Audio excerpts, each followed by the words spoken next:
Hey everyone, welcome to Gaming Under the Influence. My name's Alex, this is Mike. We're coming to you from the Green Dragon Bar and Video Game Store.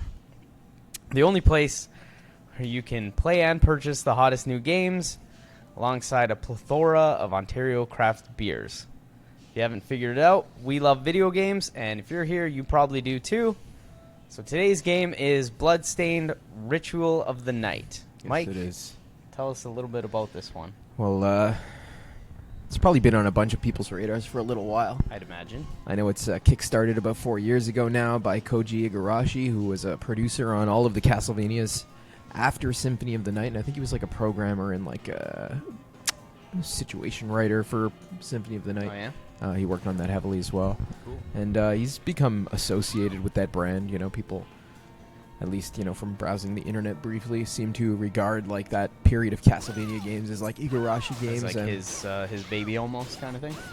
Yeah, That's and with Konami shitting the bed on all things video game related for the past couple of years, I guess he actually left the studio. It was interesting. I read that he left the studio sometime after Konami assessed both his pitch for a new Castlevania game alongside Mercury Stream. You know, the Spanish studio that developed Lords of Shadow? That okay. Pretty yeah. excellent 360 generation Right. Castlevania game. I like that, actually. It was a really good game. The second one I never was played it, but not quite as good, but the first one was I heard it was fantastic. amazing. Wow, so Yeah. good. I can't even sing its praises highly enough. So that was an excellent project by Mercury Stream, who actually developed that Samus Metroid Return games for 3DS. Oh, really? In 2017. Okay, I didn't know that either. I haven't really paid attention Yeah, to it's that, pretty cool. that developer.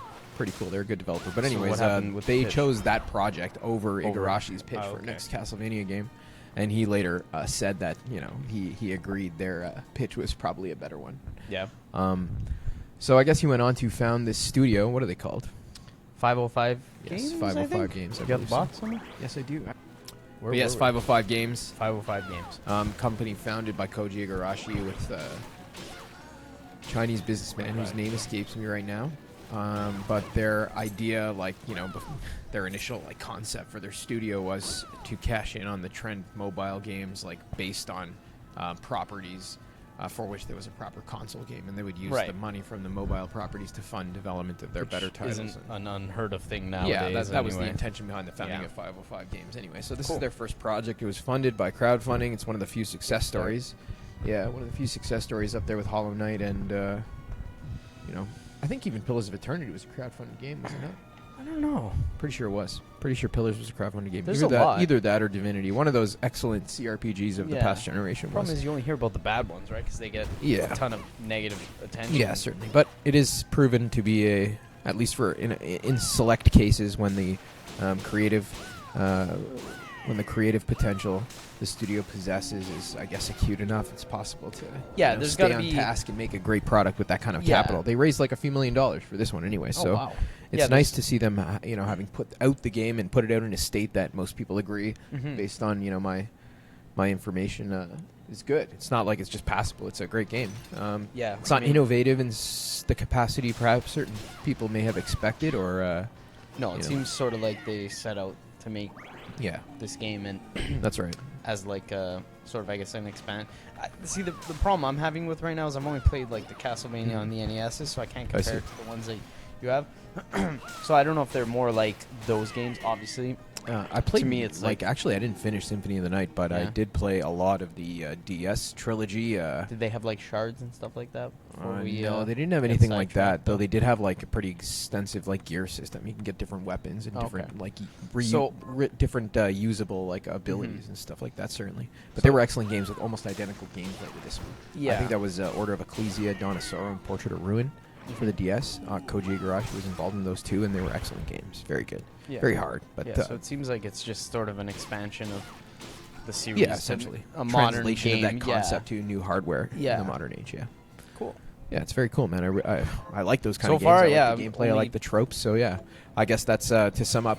Bloodstained Ritual of the Night. It's a Koji Igarashi product, producer on Castlevania from Symphony of the Night onward, lead producer on all titles after. It is in its form, I guess, an Igarashi title, as the guy himself calls it in an interview with Gematsu, but I don't even know that magazine. But it was a nice interview. Yeah, it was a nice interview. He calls it an Igarashi title with gothic horror, not a sci-fi, and it's fictionally distinct from Castlevania, though obviously it appropriates a lot of the same tropes and stuff like that. And in its matter, in its gameplay, like it's very similar to Castlevania. It's 2D, deliberate in the sense of being like paced. You know, you got to consider your positioning and when you're going to attack relative to the enemy. 2D, deliberate side-scrolling action.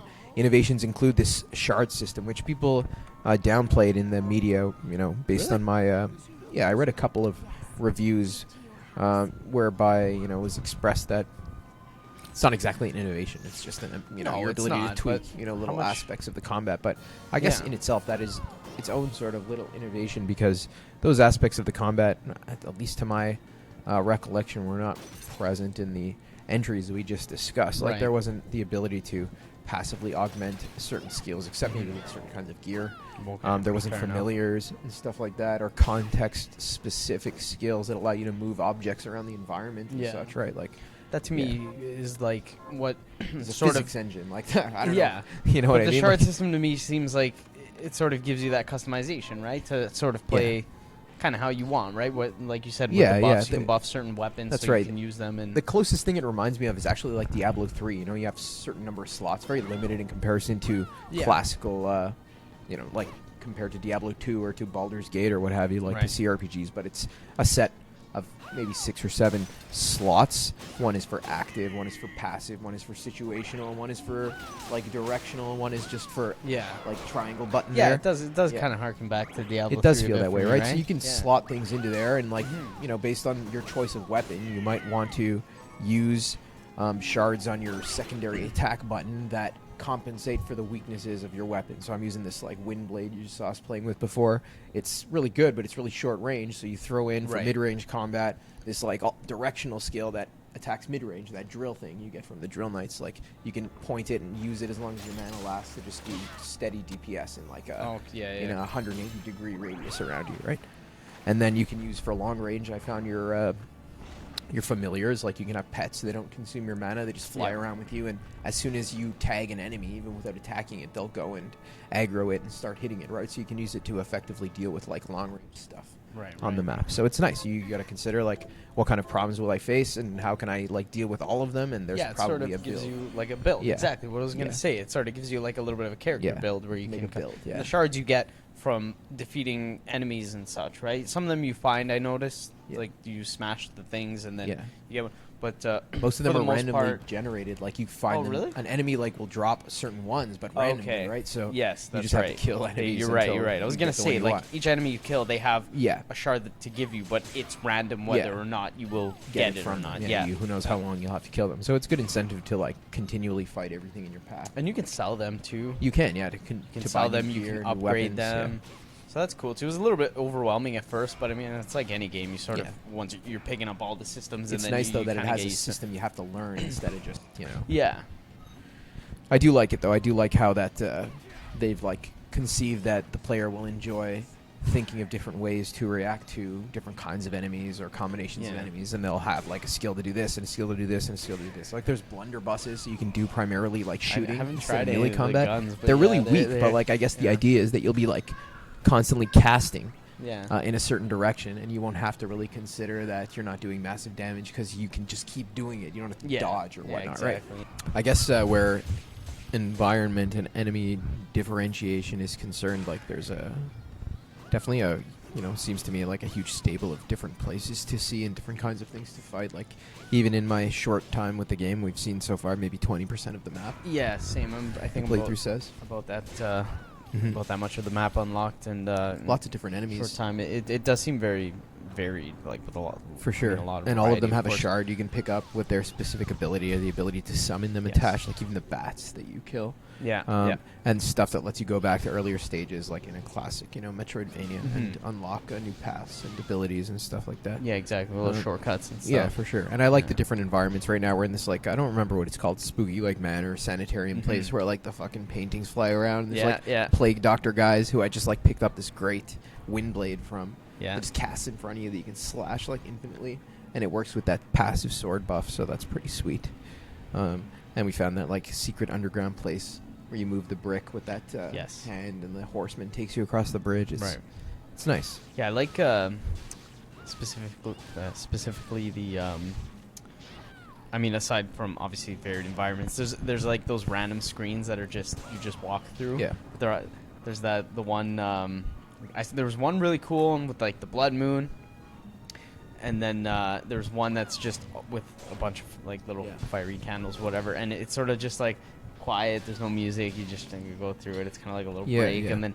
But aside from that, yeah, the environments seem varied so far. There's like a little before you reach the castle. Did you notice there's a little underground path you can go to? I didn't venture too far into it, but before you reach the castle, yeah, you know where the drawbridge is. Mm-hmm. You can go down, and there's like a little sewer area. I think I explored as far as I could, but it's locked off. Oh, okay. I didn't even. I just found it, and I was like, okay, I'll hit it up later. Yeah, there's all kinds of stuff though that you can see. You're only gonna be. It seems like it's demanding like a double jump or something like that at some point. Yeah, I was thinking about that too. There's got to be a. Seems like something to move across wider areas. Yeah. Or maybe to move the objects, like we just unlocked the ability to do, but. Yeah, there's definitely an environmental variation, enemy variation, and it looks beautiful. Like there's a great background, like mid-ground where your character moves, and then foreground stuff going on. You know. Yeah. Just like in a Vanillaware game, like Dragon's Crown or Muramasa Demon Blade. Yeah, it's very nicely detailed and it looks it's really a different good. art style, but like it still evokes that kind of thing, like kind of the anime like cell shaded vibe. It channels, like giving it that hand drawn look and the ability to like almost evoke like a hand drawn or like an illustrated painting. Yeah. Like I really like the art style. I know people complained about it before this redo, and they mentioned know that what it in one of looked the like. trailers. Yeah, I didn't really see very much of it either. Actually, I was following this game like by reading articles about it, but I didn't watch much footage before. It might have been maybe more like gritty, maybe I don't like know, or I always think of like the Diablo thing, where how they switched from 2 to 3, and everything looked more sort of rounded and colorful. Yeah, sort of. Yeah. That's what I'm thinking, but maybe honestly, something like that. I like the way it looks. It's beautiful. I still like it. Yeah, it's a great game, and I like the themes, the gothic horror, like these like demonic, cool. like alchemy, like a lot of it reminds me of Bloodborne. Themes. Yeah, a lot like Bloodborne, a lot like Dark Souls in that sense, a lot like Castlevania, of course. Oh right? yeah, of course. Yeah. Very really strange. Cool. It has this Eastern flavor we discussed in our videos previously, like everyone. This like take on Western themes, certainly like Western setting, Western characters, but through Eastern eyes, and like still concerned with like weird lofty things like supernatural events and like God and his influence in the world, even like it's a very strange thing to see in a game like this, but it's great. So that's about that's our take after about 20% map roughly, and maybe 5 or so hours, so still maybe fairly early on, or a quarter of the way through. We do on how it unfolds later on. We do know that like Koji Igarashi said in the interview we referenced earlier that the game will be about 10 hours long, maybe 15. Yeah. So I mean, if I imagine it's 10 if you sort of just run through it. Yeah, which I'm kind of because I like it so much. I'm sort of like taking my time, being a little bit more meticulous and sort maybe of closer to 20 passing areas back. Yeah. So it'll probably take me a little bit longer if I stick with it, but it's just because I'm having fun with it, right? Yeah, that's right. I'm enjoying sort of digesting all of it, right? Me too. It's excellent. The setting and everything is so cool. I like it. The music is nice too. I noticed the music is cool. The performance on the Switch leaves a little bit to be desired. Hopefully they can patch that up. But mainly it runs 30 FPS on the Switch rather than 60 on PS4 and I assume Xbox One as well. And then there is a little bit of chugging on the PS4. I noticed too, though. Like I noticed it on the Switch, but I into the game, or when you sometimes when you try to load a menu, it chugs. For does it hang for like a second when you hit start? Sometimes. Very rarely. Okay, so that's not. Yeah, you know what? I've only noticed it in the way of problems, though. Yeah, but that's not. I thought that was exclusive to the Switch, but obviously not. So that might be something that hopefully anyway they can patch on all consoles. Yeah. Maybe just a minor patch to address some of the slowdowns, if it's even possible. I don't know. I've only encountered 1 or 2 slowdowns where it actually sort of impacted, like it froze long enough for me to like process it, and I was like, ah, shit. Yeah. But very rarely it happens. And then one error that I had to shut down the game, but that could have been a Switch thing. I see. Because it was like the Switch message pops up and says you have to close the software. Thankfully, I saved like a minute or 2 before that, so it wasn't a big issue for me. But that would suck to encounter. For sure. But I guess that's our impression on the game after a little bit of time with it, and hopefully we'll come back to you in the next couple of weeks with our complete impressions. Yeah, completed, updated. That's Bloodstained Ritual of the Night. We do have it for sale here at Green Dragon CVR. So far, so good. So far, so good indeed. Thank you. Have a great night.